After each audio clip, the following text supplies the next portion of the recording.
પૂર્વ ગૃહમંત્રી અને ભાજપના વરિષ્ઠ નેતા એલકે અડવાણીને સર્વોચ્ચ નાગરિક સન્માન ભારત રત્ન આપવાની જાહેરાત કરવામાં આવી છે।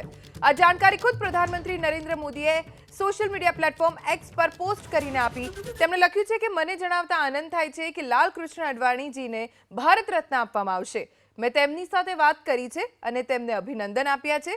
તે આપણા સમયના સૌથી આદરણીય રાજનેતા છે। દેશના વિકાસમાં તેમના યોગદાનને કોઈ ભૂલી નહીં શકે।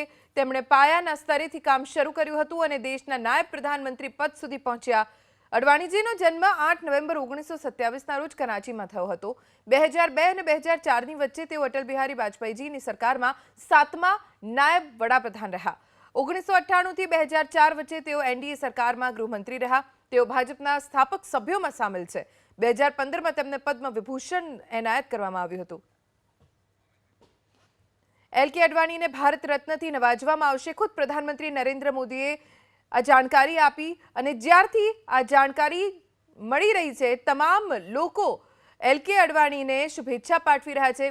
ભાજપના પ્રદેશ અધ્યક્ષ CR પાટીલ, ગુજરાતના મુખ્યમંત્રી ભૂપેન્દ્રભાઈ પટેલ સહિત રાજકારણીઓ અડવાણીજીને શુભેચ્છા પાઠવી રહ્યા છે। ભારતીય જનતા પાર્ટીનો પાયો જેણે નાખ્યો એમાંના એક છે એલકે અડવાણી, જેમણે જનસંઘથી કારકિર્દીની શરૂઆત કરી। એ પછી ઇમરજન્સી હોય, કટોકટીની સ્થિતિ હોય કે પછી સોમનાથથી શરૂ થયેલી 1990ની એ રથયાત્રા હોય, એલકે અડવાણી હંમેશા દેશ માટે સમર્પિત રહ્યા છે। જ્યારે એલકે અડવાણીનું નામ આવે ત્યારે ગુજરાતનું નામ એટલા માટે કેમ કે ગાંધીનગરથી તેઓ 21 વર્ષ સુધી સાંસદ રહ્યા છે।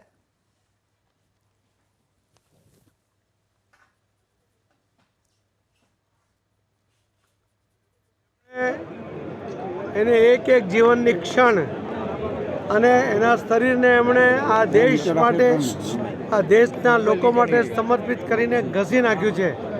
ત્યારે એમના માટે ભારત રત્ન એવોર્ડ એ જરૂર એમને મળવાપાત્ર છે। એના એ અધિકારી છે।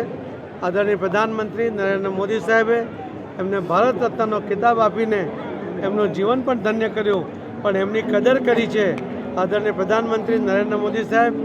આ રીતે આવા હીરાઓને શોધીને કે જેમણે દેશ માટે કામ કર્યું હોય, સમાજ માટે કામ કર્યું હોય એવા લોકોનું સન્માન કરતા હોય છે। આજે અડવાણીના સન્માનને ખૂબ ખૂબ હું અભિનંદન આપું છું અડવાણીજીને।